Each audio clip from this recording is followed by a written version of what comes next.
En el nombre del Padre, y del Hijo, y del Espíritu Santo. Amén. Ya no temo, Señor, la tristeza, ya no temo, Señor, la soledad, porque eres, Señor, mi alegría, tengo siempre tu amistad. Ya no temo, Señor, a la noche, ya no temo, Señor, la oscuridad, porque brilla tu luz en las sombras, ya no hay noche, tú eres luz. Ya no temo, Señor, los fracasos, ya no temo, Señor, la ingratitud, porque el triunfo, Señor, en la vida, tú lo tienes, tú lo das. Ya no temo, Señor, los abismos, ya no temo, Señor, la inmensidad, porque eres, Señor, el camino y la vida, la verdad. Amén. Lectura de la primera carta del apóstol San Pablo a los Corintios, capítulo 7. Hermanos, respecto al celibato no tengo órdenes del Señor, sino que doy mi parecer como hombre de fiar que soy por la misericordia del Señor. Estimo que es un bien por la necesidad actual. Quiero decir que es un bien vivir así. ¿Estás unido a una mujer? No busques la separación. ¿Estás libre? No busques mujer, aunque si te casas no haces mal. Y si una soltera se casa, tampoco hace mal. Pero estos tales sufrirán la tribulación de la carne. Yo respeto sus razones. Digo esto, hermanos, que el momento es apremiante. Queda como solución que los que tienen mujer vivan como si no la tuvieran, los que lloran como si no lloraran, los que están alegres como si no lo estuvieran, los que compran como si no poseyeran, los que negocian en el mundo como si no disfrutaran de él, porque la representación de este mundo se termina. Palabra de Dios. Te alabamos, Señor.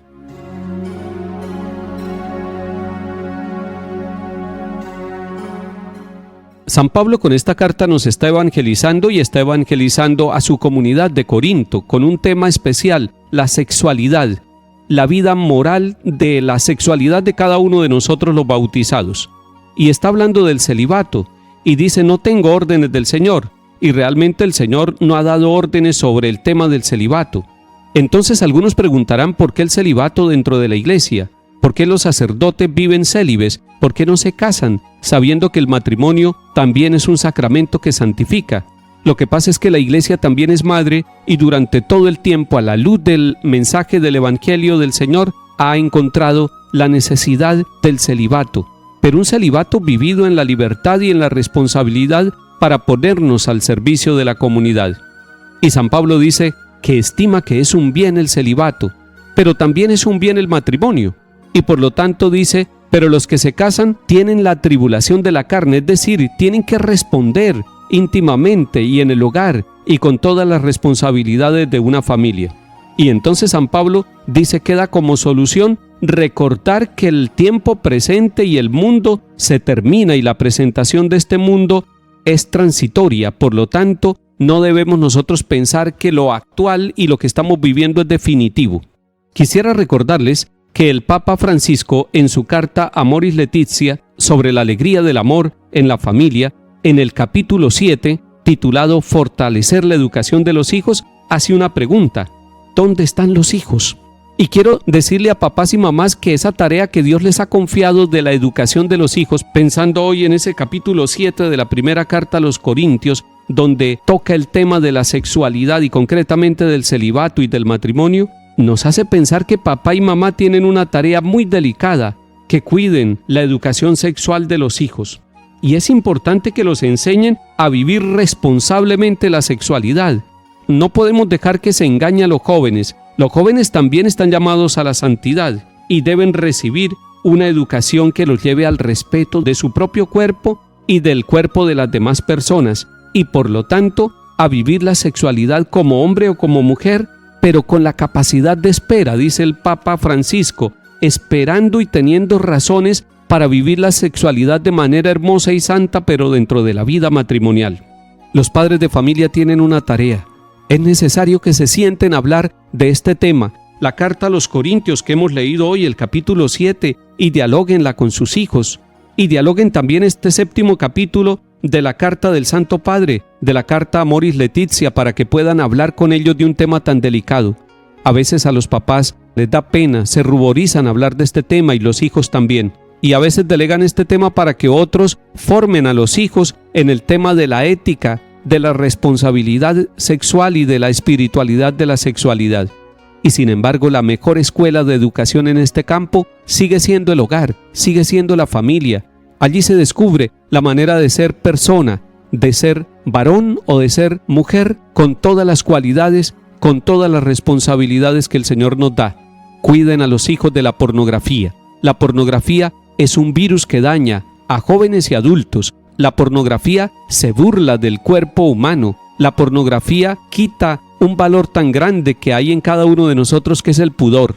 Ojalá que ustedes hablen del tema de la pornografía, no para amenazar a los hijos, sino para prevenirlos, para que no caigan en esa esclavitud que los lleva a irrespetar el cuerpo propio y el de los demás, olvidando que nosotros, como nos va a decir San Pablo en estos días, somos templo del Espíritu Santo.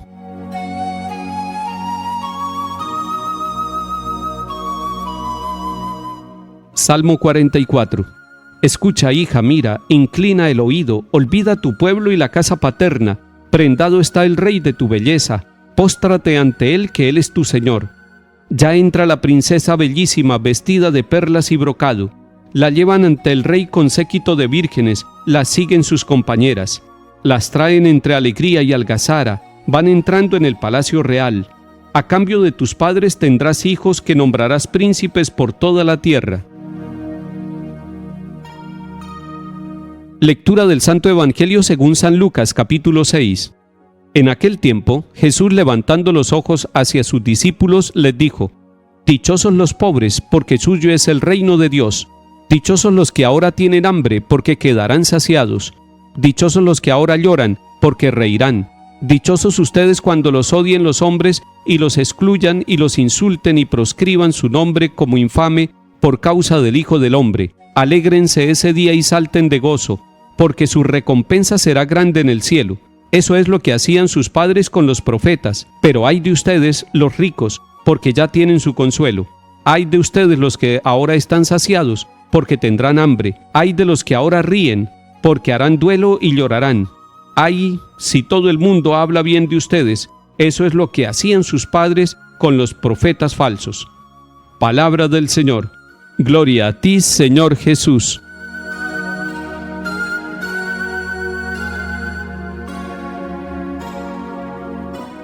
Miremos en este capítulo 6 de San Lucas al Señor Jesús.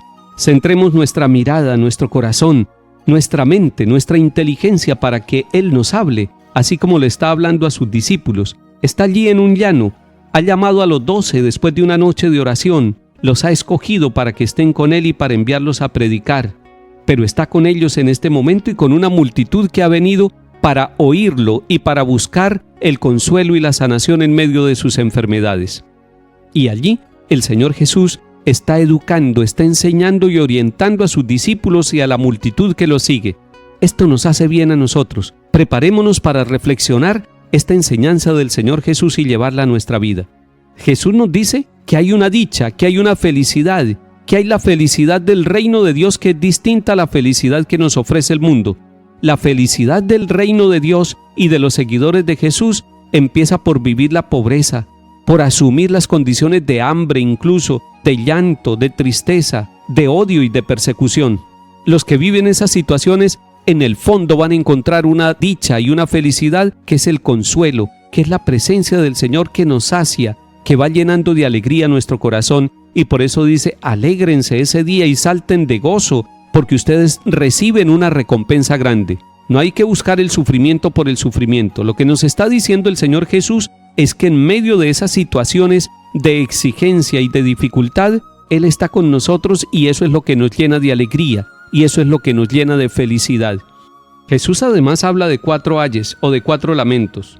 Ay de los ricos, ay de los que están saciados, ay de los que ahora ríen, ay de aquellos de quienes todo el mundo habla bien. Lo que está diciendo el Señor Jesús es que hay riquezas que son pasajeras, que hay alegrías que son superficiales, que hay momentos donde nos sentimos saciados y sobrados, pero materialmente, que hay momentos en que estamos con la carcajada pero no estamos felices, que hay momentos en los cuales estamos aparentando lo que somos y por eso todo mundo habla bien de nosotros, pero en el fondo tenemos nuestras dificultades. El Señor Jesús nos está hablando de una dicha y de una felicidad sincera que nos la trae Él, solamente Él. Busquemos ser nosotros de los dichosos discípulos del Señor Jesús. Y cuando estemos en medio de las dificultades, sepamos que hay una alegría muy grande, la presencia del Dios misericordioso con nosotros. Que el Señor nos bendiga en el nombre del Padre, y del Hijo, y del Espíritu Santo. Amén.